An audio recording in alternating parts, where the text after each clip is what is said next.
பேசும் பூனை குட்டி. அன்பு நண்பர்களே, ஒரு கிராமத்தில் வாழ்ந்த சின்ன குட்டி என்ற பூனை குட்டியின் கதையை நான் உங்களுக்கு சொல்ல போகிறேன். சின்ன குட்டி மிகவும் பயந்த சுபாவம் கொண்டது, ஆனால் அதன் இதயம் மிக பெரியது.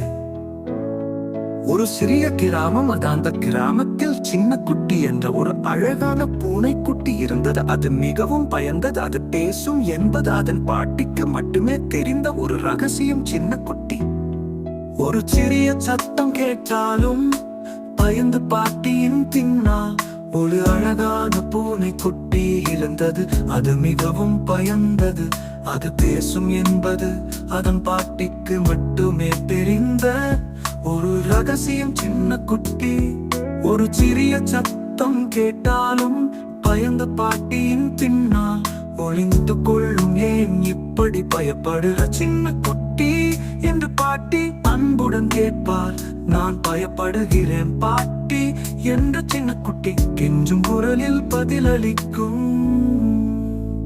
அந்த கிராமத்தில் எலிகள் கூட்டம் அட்டகாசம் செய்து கொண்டிருந்தது. அவை வீடுகள் இருக்கும் தானியங்களை திருடுவது, பண்டங்களை கடித்து நாசமாக்குவது என்று பெரிய தொல்லையாக இருந்தன. அந்த எலி கூட்டத்திற்கு ஒரு பெரிய எலி தலைவனாக இருந்தது.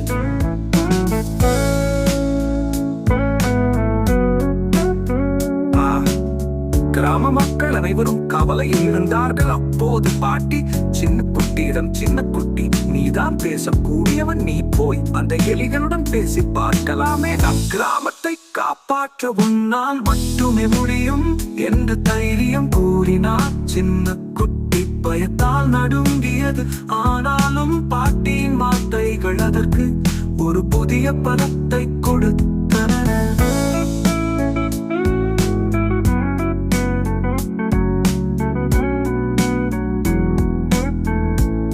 சின்ன குட்டி பயத்தை ஒதுக்கிவிட்டு எலிகளின் தலைவனை தேடிச் சென்றது. எலிகள் அதை பார்த்து, யாரது, ஒரு பூனை வந்து விட்டதா என்று சிரித்தன. ஆனால் சின்ன குட்டி தைரியமாக, நீங்கள் ஏன் எங்கள் கிராமத்து மக்களை தொல்லை செய்கிறீர்கள்? நீங்கள் செய்வது தவறு என்று பேசியது. இதை கேட்ட எலிகள் கூட்டத்திற்கு பெரும் ஆச்சரியம்.